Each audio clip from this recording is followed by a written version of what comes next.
കാണൂ പരസ്യരഹിതമായ ഏറ്റവും പുതിയ എപ്പിസോഡുകൾ. എന്ത് ചെയ്യണമെന്ന് എനിക്ക് ഒരു പിടിയും കിട്ടിയില്ല. ആര് പറഞ്ഞതിന്റെ പേരില ദേവേടിനെ കുത്തിയെന്ന് എനിക്കറിയില്ല. പക്ഷെ കുത്തി കിട്ടിയതിനു ശേഷം ആ കാട്ടിൽ ഞാൻ എവിടെ കൊണ്ടുപോയി രക്ഷിക്കാന്ന് രാമൻ തന്നെ പറഞ്ഞയച്ചതുപോലെ ഒരാൾ അവിടെ വന്നു.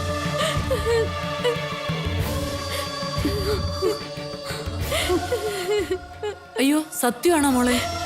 ഈ വിവരമൊന്നും ഞങ്ങൾ അറിഞ്ഞില്ല. അതുകൊണ്ടല്ലേ ഞാൻ അങ്ങനെയൊക്കെ പറഞ്ഞേ. എന്റെ പൊന്നു മോള് കള്ളി. സ്വന്തം ഭർത്താവിന് കുത്തി കിട്ടിയതുപോലെ മോങ്ങാതിരിക്കടി അവിടെ. സാരമില്ല, പോട്ടെ, കരയാതിരിക്ക. മോങ്ങല് നിർത്തിയില്ലെങ്കിൽ നിന്റെ തൊണ്ടക്കിട്ട് കുത്തുഞ്ഞാൻ. മോളെ, ഇപ്പൊ ദേവൻ എങ്ങനെയുണ്ട്? വേറെ അപകടമൊന്നുമില്ലല്ലോ? കുഴപ്പമൊന്നുമില്ല അച്ഛാ. ഹോസ്പിറ്റലിൽ അഡ്മിറ്റ് ചെയ്തിരിക്കാം. മുറിവ് ഉണങ്ങാനും തുടങ്ങി. രാമേട്ടാ, നമുക്കൊന്ന് അവിടെ വരെ പോയി ദേവനെ കാണണ്ടേ? ഇപ്പൊ പോകണ്ട സുലേഖ.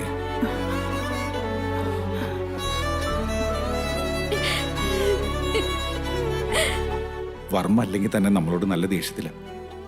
ഇനിയിപ്പോ ദേവന്റെ അവസ്ഥയും കൂടി കാണുമ്പോ എന്താ പറയാന്നൊന്നും അറിയില്ല. തൽക്കാലം നമ്മൾ അവരുടെ മുന്നിലേക്ക് ചെല്ലാതിരിക്കുന്നത് നല്ലത്.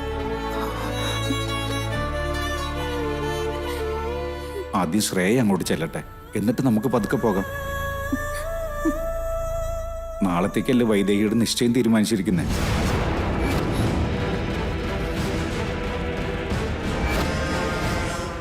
എന്താ പറഞ്ഞേ? എനിക്ക് നിശ്ചയം നടത്താൻ പോണെന്നോ? കഴിഞ്ഞ ദിവസം നിന്നെ വന്ന് കണ്ടിട്ട് പോയില്ലേ? ആ ചെറുക്കനുമായിട്ടുള്ള നിശ്ചയമാ തീരുമാനിച്ചിരിക്കുന്നേ. ഈ ഒരു അവസ്ഥയില് എനിക്കിതിലൊന്നും താല്പര്യമില്ല അച്ഛാ. അവളുടെ ഭർത്താവ് ആശുപത്രി കിടന്ന അത് അവള് നോക്കിയോളൂ. അതിന് നിനക്കെന്താടി കാര്യം? ശ്രേയേ, നീ അങ്ങോട്ട് ചെല്ല്. നിന്റെ ഭർത്താവിനെ നോക്കണ്ടേ? പെട്ടെന്നൊരു ഓട്ടോ വിളിച്ചു പോ. ചെല്ലടി. ശരി അച്ഛമ്മ.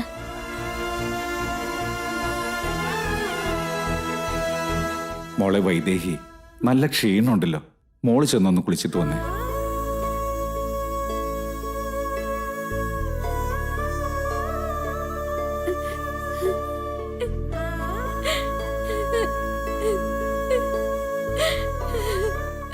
എന്താ ചേച്ചി, നിശ്ചയത്തിന് കാര്യത്താണോ വിഷമിക്കുന്നേ? അതൊന്നും നടക്കില്ല. സത്യമാണോ മാധവ? നടക്കില്ല ചേച്ചി. നിങ്ങളെ രണ്ടുപേരെ ഒന്നിപ്പിക്കാൻ വലിയൊരു അപകടം സൃഷ്ടിച്ചില്ലേ? ആ രാമൻ നാളത്തെ കാര്യം നോക്കിക്കോളും. വൈദേഹി ചേച്ചിയുടെ കല്യാണം ഉറപ്പിക്കാൻ നോക്കിയാൽ നടക്കുവോ? അങ്ങനെയാണെങ്കിൽ ദൈവം ഇല്ലെന്നല്ലേ?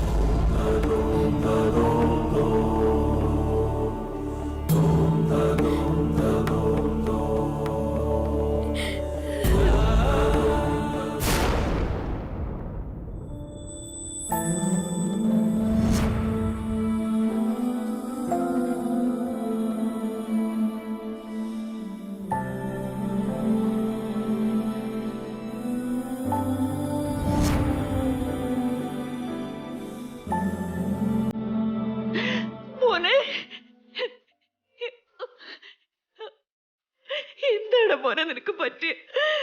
എങ്ങനെയാണ് ഇത്രയും വലിയ മുറിവ് പറ്റിയ?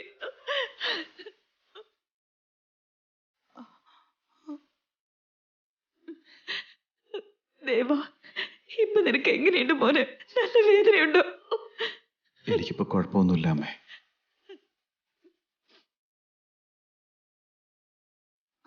എന്റെ ദേവൻ മോനെ, ആളെ വെച്ച് കൊല്ലാനും മാത്രം ആർക്കാടാ ധൈര്യം ഉണ്ടായേ? അവനൊന്നും ഒരിക്കലും നന്നാവില്ല.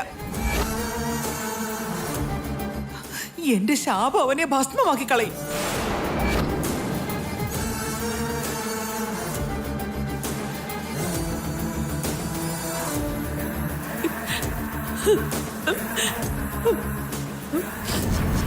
ആ ഗുൾസർ ശവി പണി പറ്റിച്ചല്ലോ.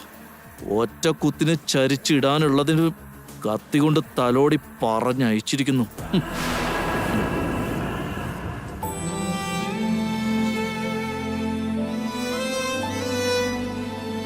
സത്യത്തിൽ എന്താ ഉണ്ടായ മോനെ? ആരാ അവരൊക്കെ? എന്തിനാ അവര് നിന്നോടിങ്ങനെയൊക്കെ ചെയ്തേ? എനിക്കറിയില്ല അച്ഛാ. ആരെ എന്താണെന്നൊന്നും പറഞ്ഞില്ല. പക്ഷെ എന്നെ കൊല്ലാനായിരുന്നു അവരുടെ ഉദ്ദേശം.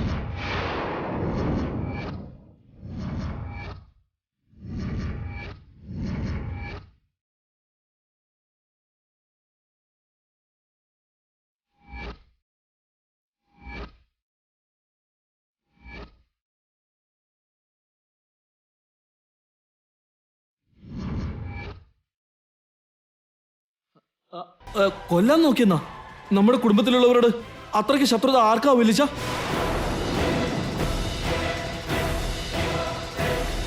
ഇതുവരെ ഇങ്ങനെ ഒരു സംഭവം ഉണ്ടായിട്ടില്ലല്ലോ.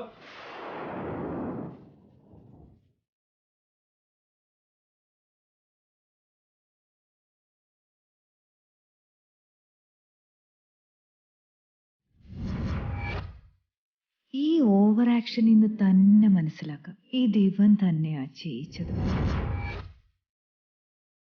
അതാ എനിക്കും മനസ്സിലാവാത്തത്. നമ്മളെ കൊണ്ട് നന്മയെ മറ്റുള്ളവർക്കുണ്ടായിട്ടുള്ളൂ. ആരെയും നമ്മൾ ഇതുവരെ ദ്രോഹിച്ചിട്ടുമില്ല.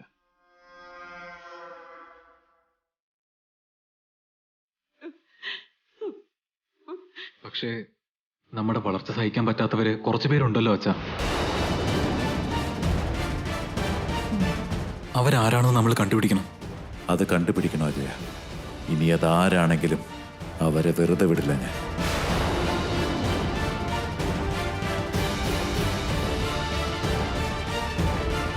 ഇത്രയും വലിയൊരു അപകടത്തിൽ നിന്ന് രക്ഷപ്പെട്ടത് നിന്റെ ഭാഗ്യം കൊണ്ട് മാത്രം. ആ ശരിക്കും ഇതൊരു മിറക്കിൾ തന്നെയാണ് പറഞ്ഞേ. കുത്തേറ്റ ആ മുറിവ് കണ്ടില്ലേ? ജസ്റ്റ് ഒന്ന് അങ്ങോട്ട് മാറിയിരുന്നെങ്കിൽ 10 മിനിറ്റ് കൊണ്ട് കാര്യങ്ങളൊക്കെ കൈവിട്ടു പോയനെ. At that moment he's a lucky fellow.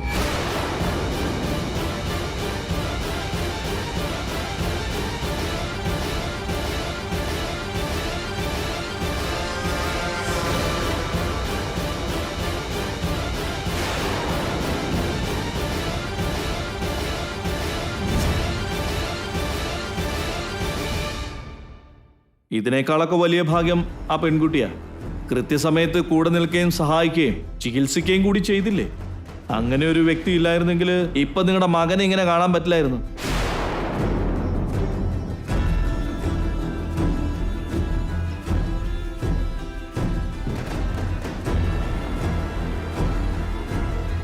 പെൺകുട്ടിയോ?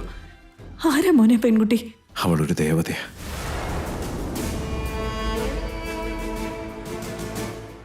എന്റെ ഈ ജീവൻ രക്ഷിക്കാൻ വേണ്ടി മാത്രം എത്തിയ ദേവത.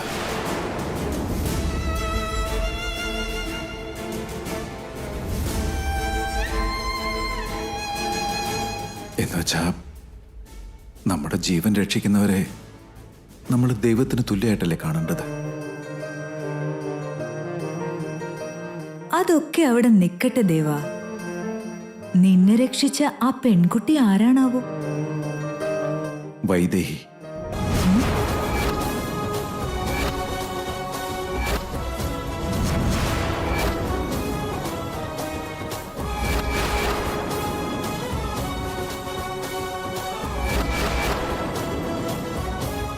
ആര്? നമ്മുടെ വൈദേഹിയോ? അതെ അച്ഛ, നമ്മുടെ വൈദേഹി തന്നെ.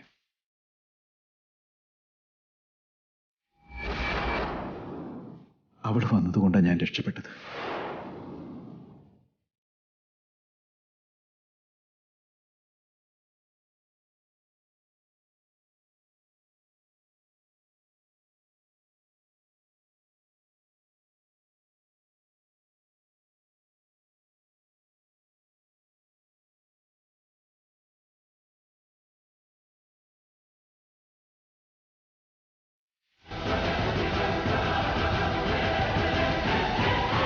ഒരുപക്ഷെ വൈദേഹി അപ്പോൾ വന്നില്ലായിരുന്നുവെങ്കിൽ എന്നെ ഇതുപോലെ ജീവനോടെ കാണാൻ പറ്റില്ലായിരുന്നു. ഇന്ന് അവൾ എൻ്റെ ജീവനാ.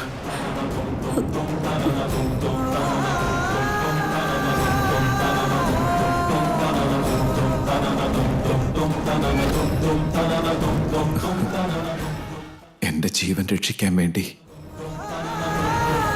അവള് സ്വന്തം ജീവൻ പോലും വിലവെച്ചില്ല. ഇന്ന് എനിക്ക് കിട്ടിയ ഈ പുനർജന്മം അവൾ തന്ന ഭിക്ഷയാണമ്മേ. ഒരാഴത്തിലുള്ള ബന്ധമില്ലെങ്കിൽ അവൾ എന്തിനു വേണ്ടി ഇതൊക്കെ ചെയ്യണം?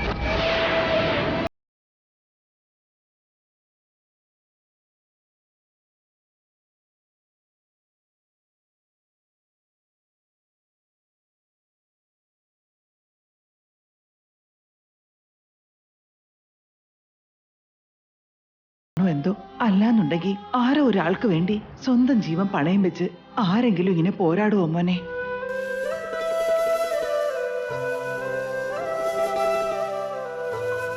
ഈ ആറാട്ടും പോരാട്ടവും ഒക്കെ കാണുമ്പോ എവിടെയോ ഒരു സ്പെല്ലിംഗ് മിസ്റ്റേക്ക് ഉണ്ടല്ലോ.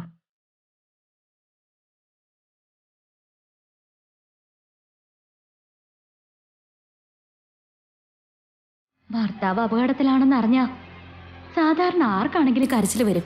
എനിക്കെന്താ ചെറിയൊരു സങ്കടം പോലും വരാത്ത?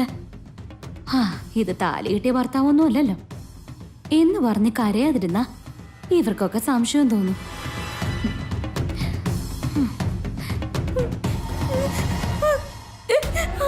ദേവേട്ടാ,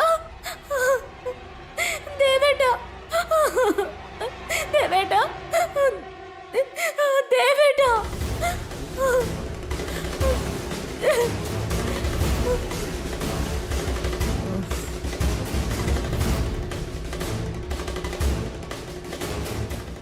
ദേവേട്ട എന്തു പറ്റിയെന്നറിയാതെ ഞാൻ എത്രത്തോളം വിഷമിച്ചെന്നറിയോ?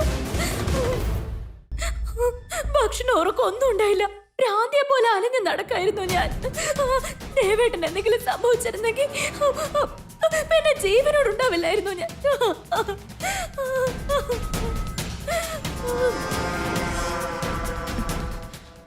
കരയില്ല മോളെ, നിന്റെ ഭാഗ്യാന്ന് കരുതിയ മതി. അതുകൊണ്ട് ദേവൻ അപകടമൊന്നുമില്ലാതെ രക്ഷപ്പെട്ട്.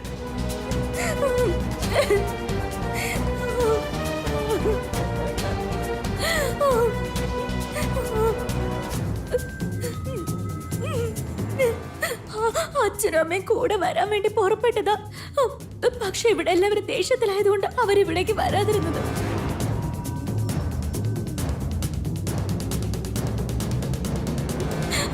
സത്യമായിട്ട് ഈ സംഭവങ്ങളൊന്നും അച്ഛൻ അറിഞ്ഞിരുന്നില്ല. അറിഞ്ഞിരുന്നെങ്കിൽ അപ്പൊ തന്നെ വിളിച്ചു പറയുമായിരുന്നു. അതും ശരിയാ മോളെ. ഇതില് രാമനെ തെറ്റി പറഞ്ഞിട്ട് കാര്യമില്ല.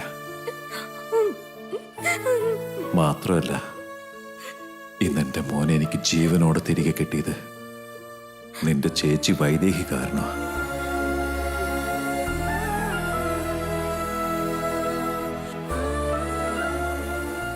സത്യങ്ങളൊന്നും അറിയാതെ ഞാൻ എന്തൊക്കെയോ വിളിച്ചു പറഞ്ഞു.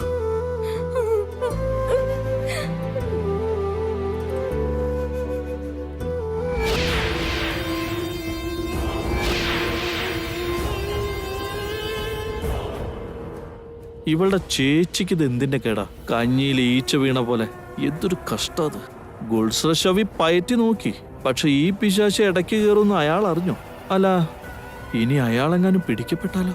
എന്റെ അമ്മോ, അയാളുടെ മൊബൈൽ ഫോൺ ട്രേസ് ചെയ്താ ഞാനും പിടിക്കപ്പെടുമല്ലോ. ആദ്യം അയാളുമായിട്ട് സംസാരിക്കാൻ ഉപയോഗിച്ച ഫോണും സിമ്മും എടുത്ത് നശിപ്പിക്കണം.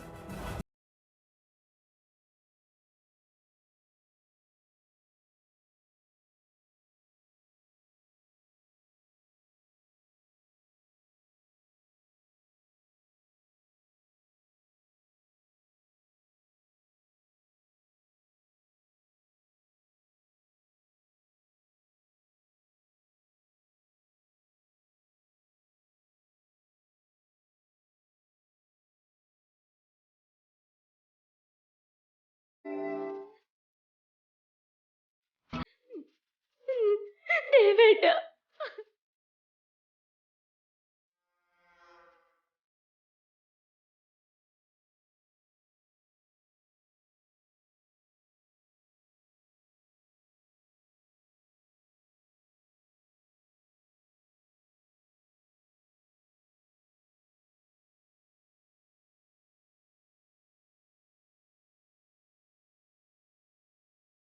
അമ്മേ,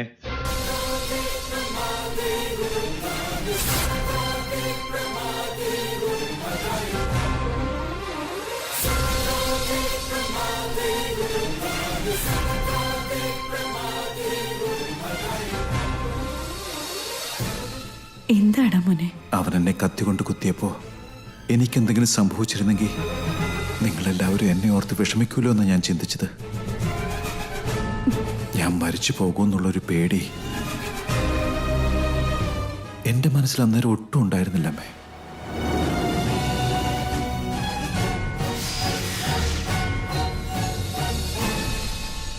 അതെന്തുകൊണ്ടായിരുന്നു എന്നറിയോ?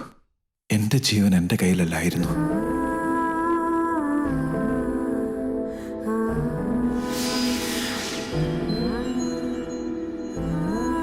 അതിപ്പോ എവിടെയാന്ന് പറഞ്ഞാൽ പോലും തിരികെ കൊണ്ടു തരാനുള്ള മനസ്സ് അമ്മയ്ക്കുമില്ല. എന്തിനു മോനെ ഇപ്പൊ അതൊക്കെ പറയുന്നത്? ഇതൊക്കെ പറയാൻ സമയവും നേരമൊക്കെ നോക്കണം അമ്മേ. എന്റെ മനസ്സിലുള്ള കാര്യം ഞാൻ പറഞ്ഞേ. മനസ്സൊരാളുടെ അടുത്തും ശരീരം മറ്റൊരാൾക്കരികിലുമായി ജീവിക്കാൻ വലിയ പ്രയാസമേ.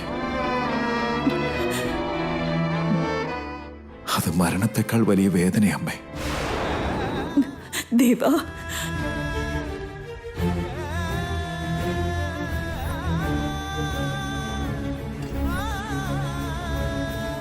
ഞാനിപ്പോ അങ്ങനെ ഒരു വേദനയ്ക്ക് നടുവിലമ്മേ.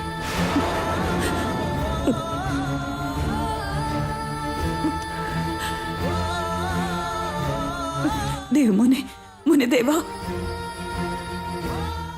മോനെ ദേവ, ദേവ. മേഡം ശല്യപ്പെടുത്തണ്ടെന്ന് ഞാൻ പറഞ്ഞതല്ലേ. കുറച്ചു നേരം നല്ലോണം കിടന്നുറങ്ങട്ടെ.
സൗഭാഗ്യവതിയായിരിക്കാൻ നീ എന്നെ അനുഗ്രഹിച്ചില്ലേ? ദേവേട്ടന് എത്രയും വേഗം ഭേദാവാനും നീ എന്നെ അനുഗ്രഹിക്കണേ രാമ. മോളെ വൈദേഹി, ചെറുക്കന്റെ വീട്ടിൽ നിന്ന് ഫോൺ ഉണ്ടായിരുന്നു. വരുന്ന വഴിയാത്രേ. പെട്ടെന്ന് റെഡിയാവും മോളെ.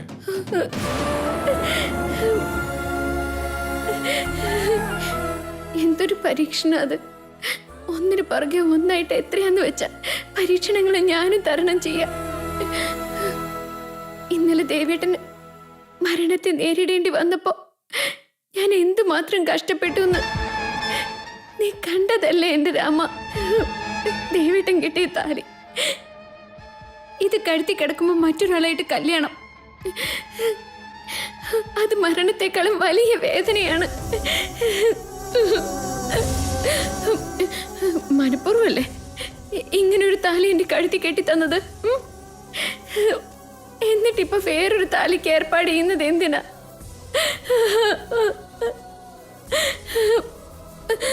എനിക്ക് ഈ ഒരു ജീവിതം മതി.